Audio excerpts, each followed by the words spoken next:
जय जगन्नाथ नमस्कार। आसतु नजर पकेबा ओडिशा तथा देश विदेशर प्रमुख खबर उपरे।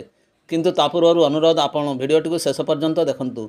जो मैंने प्रथम कर देखते सब्सक्राइब करूँ जहाँफल प्रत्येक वीडियो नोटिफिकेशन आपण सर्वप्रथमे पाइपर। श्रीमंदिर में फेब्रुआरी 1 रु धाड़ी दर्शन प्रक्रिया। फेब्रुआरी 1 रु श्रीमंदिर धाड़ी दर्शन प्रक्रिया आरंभ हो पारे बोली आईन मंत्री पृथ्वीराज हरिचंदन सूचना देते। हुंडी स्थानांतर पर धाड़ी दर्शन व्यवस्था विलंब होची। एथिपाई श्रीमंदिर में धाड़ी दर्शन प्रक्रिया किसी दिन गड़ीपे। तेबे फेब्रुआरी 1 रु धाड़ी दर्शन प्रक्रिया आरंभ हो पारे। हुंडी स्थानांतर पर किसी दिन अनुमति आवश्यकता रही। से प्रक्रिया सरिबा परे धाड़ी दर्शन पर स्ट्रक्चर इनस्टॉल हेबो बोली आईन मंत्री पृथ्वीराज हरिचंदन प्रकाश कर। परवर्ती खबर विभिन्न क्षेत्र में स्वाक्षरित है 8टी MOU। ओडिशा और सिंगापुर मध्य संपर्क नुआ अध्याय।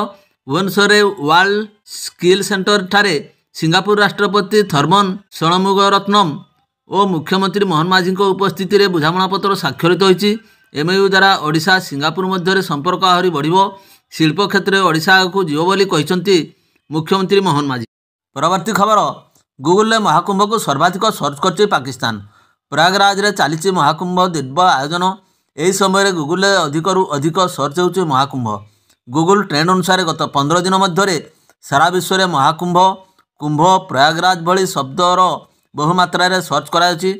एथिरे मुस्लिम बहुल देश माने मध्य महाकुंभ शब्द को सबुठारु अधिक सर्च करुछंती।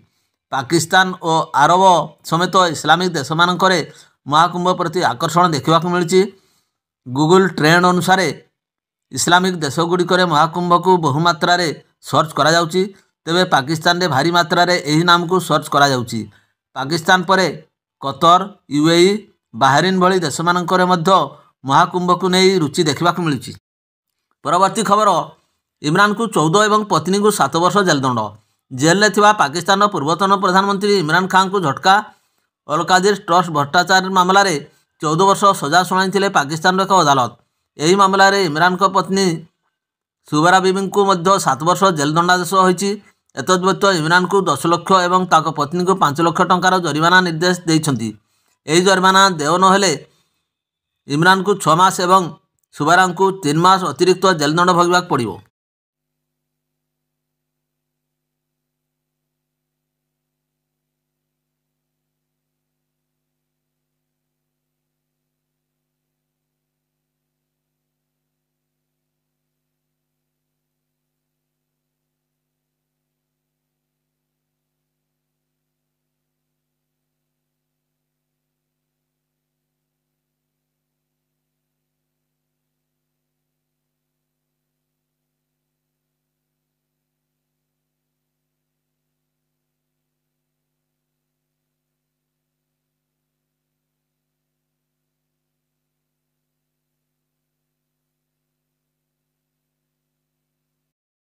परवर्ती खबर माटी मिशिला वैकुंठ धाम आश्रम।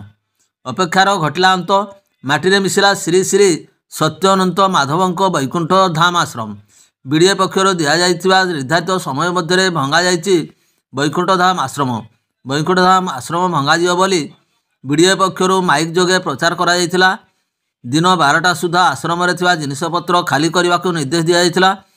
बीडीए सकाळे वैकुंठ धाम आश्रम को जिनिसपत्र खाली करा जिबा परे बीडीए पक्षर भंगा जिबा कार्य आरंभ करा जाइथिला। कौनसी विशृंखला परिस्थिति न घटिबा पई घटनास्थल पुलिस मुतयन करा जाइथिला। परवर्ती खबर वरिष्ठ नागरिकों तीर्थयात्रा पई स्पेशल ट्रेन शुभारंभ कले मुख्यमंत्री। शुभारंभ है वरिष्ठ नागरिक तीर्थयात्रा special train. Bhubaneswar rail station ठारे वरिष्ठ नागरिक तीर्थयात्रा योजना अंतर्गत शिरडी और नासिक पई तीर्थयात्रा ट्रेन शुभारंभ करछंती मुख्यमंत्री मोहन चरण माझी। राज्य में आर्थिक अनग्रसर दारिद्र्य सीमारेखा तले रोहुथिबा वरिष्ठ नागरिक मानकु सेमानकर आध्यात्मिक धार्मिक आकांक्षा पूरण करने निमंते राज्य सरकार पक्षर वरिष्ठ नागरिक तीर्थयात्रा योजना प्रणयन कराଯାଇଛି। प्रथम दिन में 775 जन वरिष्ठ नागरिक मानकु नहीं भुवनेश्वर स्टेशन शिरडी अभिमुखे बाहरी तीर्थयात्री ट्रेन। 6टी जिला यथा खोर्धा, पुरी, कटक, जगतसिंहपुर, केन्द्रापड़ा, ढेंकानाल 775 जन वरिष्ठ नागरिक महाराष्ट्र प्रसिद्ध तीर्थस्थली शिरडी और नासिक दर्शन पर यात्रा आरंभ कर चलित वर्ष राज्यर 8,000 वरिष्ठ नागरिकों 10टी पर्यायर शिरडी नासिक दक्षिणकाली कामाख्या अयोध्या वाराणसी आदि तीर्थस्थान भ्रमण कर व्यवस्था कराई। राज्य में भुवनेश्वर ब्रह्मपुर संबलपुर रायगड़ा बालेश्वर स्टेशन रु 2टी पर्यायर यह तीर्थयात्रा ट्रेन छाड़। परवर्ती खबर सुभद्रा योजना को नहीं बड़ सूचना देले उपमुख्यमंत्री प्रभाती परिड़ा। जनवरी शेष सुधा सुभद्रा योजनार प्रथम पर्यायर चतुर्थ किस्ती टंका मिल। चलित वर्ष मार्च 31 सुधा सुभद्रा योजना करथिले भी आवेदनकारी महिला को 2024 रे बाकी थिबा 2टी किस्ती मिलियो बोली प्रभाती परिड़ा कहते। परवर्ती खबर श्रीमंदिर कर्मचारी जारी है नुआ गाइडलाइन। 5 सूत्री गाइडलाइन जारी कला श्रीमंदिर प्रशासन। ड्यूटी समय श्रीमंदिर प्रशासन कौन अधिकारी तथा कर्मचारी पान गुटखा किंबा कौन मादक द्रव्य सेवन करें ना। प्रत्येक मास तृतीय शुक्रवार वरिष्ठ अधिकारी स्तर में कार्य समीक्षा करा।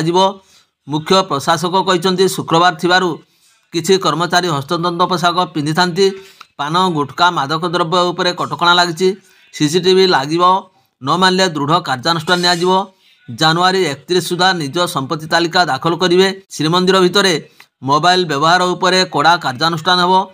अधिकृत व्यक्ति समेत अन्य कौन व्यक्ति श्रीमंदिर को मोबाइल नेबे नहीं। सेवायत को कीपैड फोन नहीं पारिबे। यहीपरि प्रत्येक शुक्रवार समस्त अधिकारी तथा कर्मचारी हस्ततंत लुगा पिंधि कार्यालय को आसिबे। यूनिफॉर्म पोशाकधारी सकाशे यह लागू हेब नहीं। श्रीमंदिर मध्य अधिकारी तथा कर्मचारी मोबाइल व्यवहार मध्य कटकणा जारी कराई। श्रीमंदिर प्रशासन को अधिक क्रियाशील तथा उत्तरदायी करने को यही परामर्श तथा निर्देशावली प्रदान करा श्रीमंदिर मुख्य प्रशासक डॉक्टर अरविंद पाढ़ी कहते। परवर्ती खबर सकाल सकाल बड़ खबर देले राज्य सरकार बढ़ाइले शिक्षकों दरमा। स्कीमेटिक कनिष्ठ शिक्षक मान पारिश्रमिक वृद्धि। मासिक पारिश्रमिक 11,100 टंका 16,000 टंका को बढ़िला।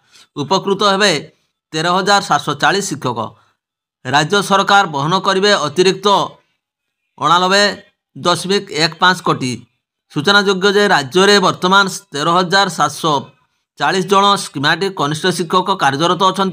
से राज्य सरकार वर्ष को अतिरिक्त 89.15 कोटी टंका बहन करेंगे। राज्य में प्राथमिक शिक्षार उन्नति पर मुख्यमंत्री मोहन चरण माझी अनेक गुरुत्वपूर्ण निष्पत्ति नहीं।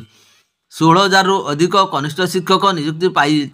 गोदावरी मिश्र आदर्श प्राथमिक विद्यालय योजना कार्यकारी करछंती। यह द्वारा यही वरिष्ठ कनिष्ठ शिक्षक माने उपकृत हेबे एवं यह द्वारा प्राथमिक शिक्षार गुणात्मक उन्नति हेबो बोली मुख्यमंत्री आशा प्रकाश करछंती। परवर्ती खबर महिला कनेस्टेबल घर को जाई कले प्रपोज। महिला कनेस्टेबल को राति अधरे आईआईसी प्रेम निवेदन करने घटना सामना को आसी। महिला कनेस्टेबल एवं आईआईसी उभय पुरी रामचंडी थाना रे चाकरी करछंती। एने संपृक्त महिला कनेस्टेबल थाना रे लिखित अभियोग करछंती। आईआईसी सुरेश चंद्र पृष्टि थाना रे महिला कनेस्टेबल घर को जाई तांको प्रेम निवेदन करथिले। ए संपर्क में पीड़िता पुरी एसपी निमापड़ा एसडीपीओ को लिखित भाव अभियोग जणाइछंती। पुरी जिला हाबिलदार सिपाही कनेस्टेबल महासंघ सभापति संतोष महांती ए संपर्क में अवगत अछंती। अन्यपटे अभियोग फेराई नेबा लगी महिला उपर चाप पका जाउथवा जଣା पड़छि। परवर्ती खबर सरिला आदिवासी मेला 12 दिन में 9 कोटी ऊर्ध्व टंकार व्यवसाय। यूनिट 3 प्रदर्शन पड़िया ठारे 12 दिन व्यापी चलीथिला आदिवासी मेला एवं सांस्कृतिक उत्सव गतकाली उद्यापित होईछि। मेला रे 9.5 कोटी ऊर्ध्व टंकार व्यवसाय होइथिबा बेले 10 लाख रु अधिक लोकंकर समागम होईछि। उद्यापनी संध्यारे मुख्य अतिथि भाव जोगदे अनुसूचित जनजाति अनुसूचित जाति उन्नयन संख्यालघु संप्रदाय और पछुआवर्ग कल्याण विभाग मंत्री नित्यानंद गंड चलित वर्ष आदिवासी मेला आम स्वतंत्र थिरा बोली कहिथिले। मुख्य धारार विकासर आदिवासी अंशग्रहण को सुनिश्चित करा बोली से मत देथिले। राज्य सरकार अनेक जनकल्याणकारी योजना प्रणयन करने सहित आदिवासी सामूहिक आकांक्षा को दृष्टि रखी सेमानंकर स्वार्थ प्रति जत्नवान होउछंती। आदिवासी सशक्तिकरण जीविका कार्यक्रम रे सफल कार्यान्वयन सहित आदिवासी मध्य अधिक सचेतनता वृद्धि पाउछि बोली मंत्री श्री गंड कहिथिले। भिडियोटी को शेष पर्यंत देखिथिबारु अनेक अनेक धन्यवाद।